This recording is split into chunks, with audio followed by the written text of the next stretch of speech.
Hi guys, I'm James Hirshfield here at the Golf Evolution Academy at Whispering Woods Golf Course in Erie.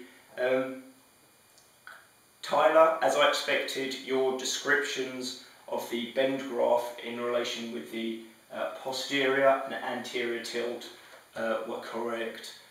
What I think needs to carry on being clarified is, as you said, a couple of the terminologies about going into a forward bend and then extension during the golf swing, and how these pieces actually start to relate with how the hips go from flexion to close to zero or neutral. Some go into more extension, like Sergio would be this way.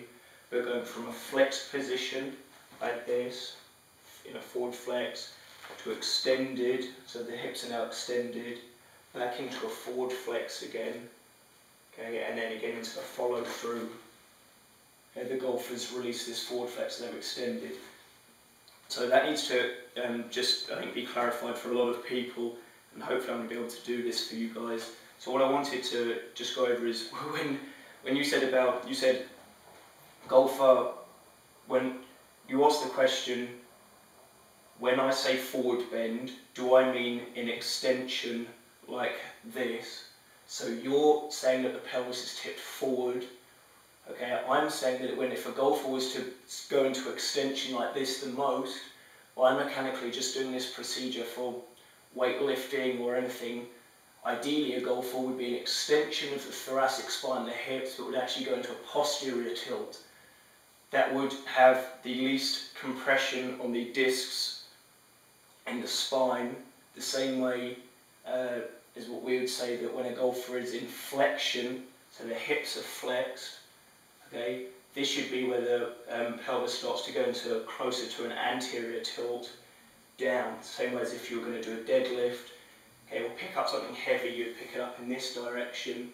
You wouldn't be picking a heavy object up this way. Okay, so that's where you start. People start squeezing the jelly in the front of the disc, and then in this way they squeeze the jelly in the back of the disc. So what should happen is when the golf is in flexion, there would be a neutral tilt, or this, like you said, what we're talking about, a slight anterior tilt, and then as the golfer extends to the finish this way, that would be extension of the thoracic spine, the thorax, the hips, feeling the most posterior tilt, squeezing the butt underneath, not this way, squeezing the bum underneath. I wanted to clarify that.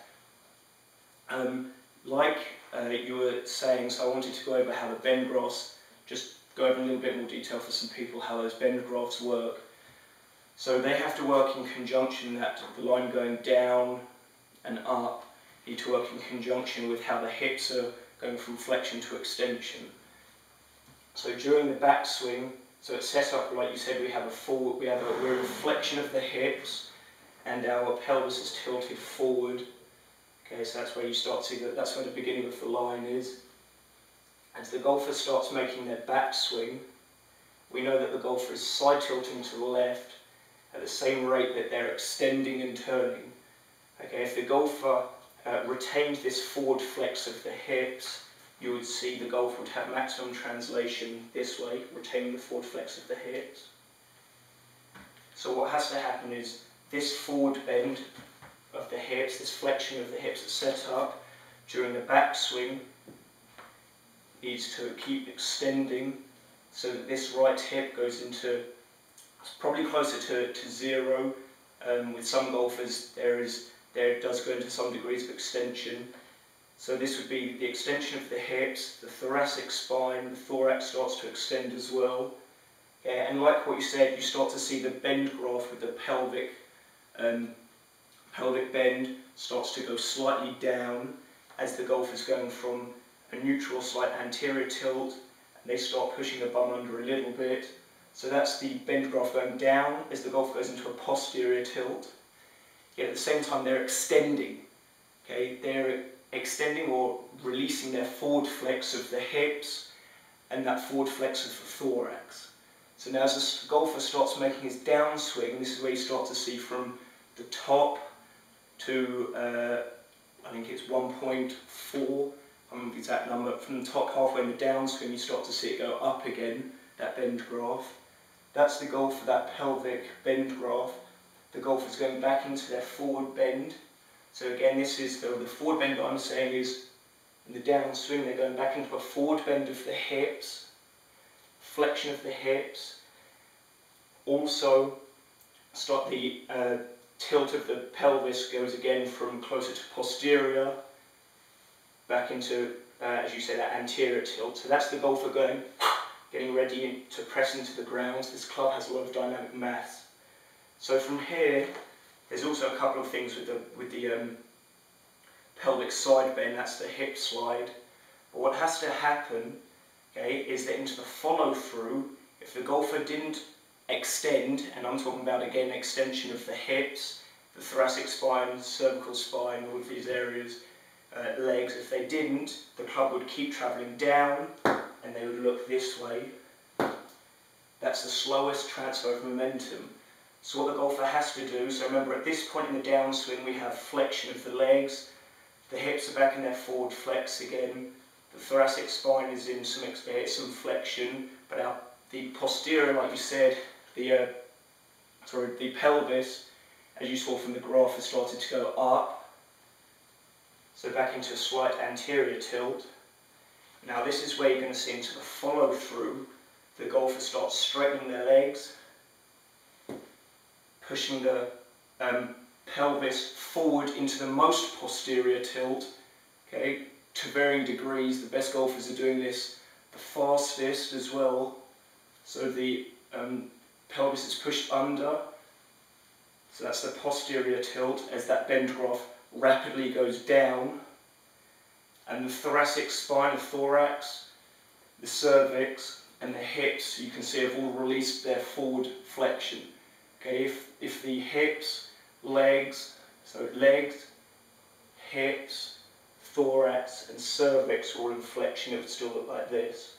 So what happens is the legs have to keep straightening, the pelvis has to keep going into that posterior tilt as that bend graph goes sharper down. The better golfers do this faster and that peak is higher and the valley is the lowest, and they go high to low very sharp. So that's the fastest rate that they're springing up.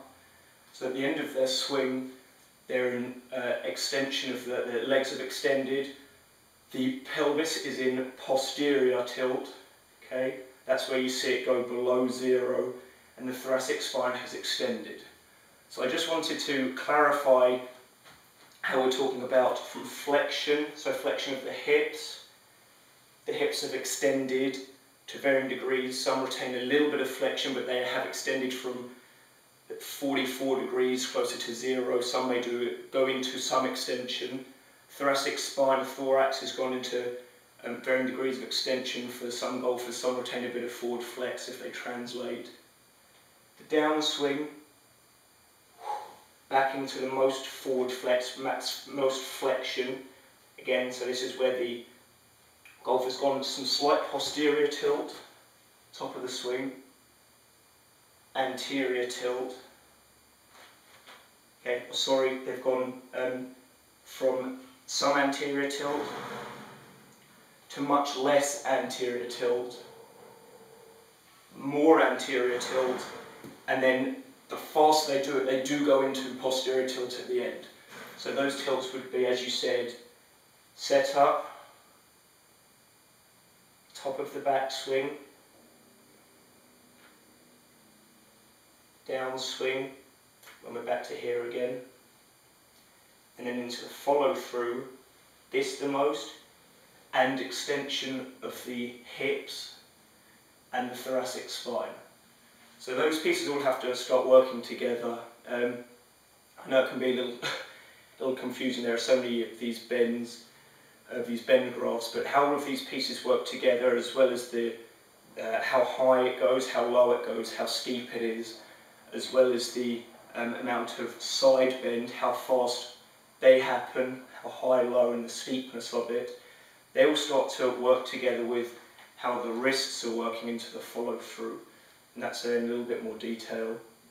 So I hope I answered some questions about how the spine is changing flex, the hips are changing flex, and how that bend graph is working.